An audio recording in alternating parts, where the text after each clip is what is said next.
Omogoča, da vsi dejavniki v tem procesu prispevajo tisto, kar je najboljše. Prilagodljivost je razumeti potrebe drugih, a ob tem še vedno slediti svojemu poslanstvu. Da s prilagodljivostjo dosegamo kompromise in s kompromisi dosegamo rezultate. Če imaš preveč genijev okrog sebe, je hudič. Da znaš izdelek spraviti v osnovi iz svojih prepričanj o tem, kakšen bi bil, do prepričanj kupca o tem, kakšen bi bil. Prestop v čevlje uporabnika in ne samo fokus na razvijanju perfektnih proizvodov, katerim se potem prilagajajo ljudje. Eno je aktivno prilagajanje, drugo je pasivno. Če je pasivno, bo hitro naslednji korak, da te izkoriščajo.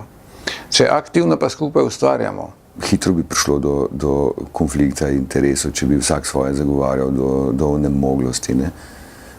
Prilagođavati se treba, recimo, mjestu, znači svaku predstavu ili svaku ideju sigurno ne bih realizirao u jednom teatru, na primjer u drami, na isti način kao u mini teatru. Prilagoditi tudi trendom, prilagoditi na kraju kraja letnim časom.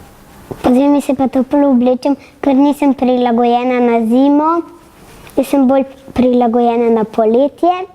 Pri tej točki je pa, jaz mislim, zelo pomembno, da je potem tudi poslovno okolje okrog, ne nazadnje tudi država naravnana na ta način, da omogoči potem takim, bi pravo v naveznicah sedaj, malo čudnim, da razvijajo te svoje misli, te svoje ideje.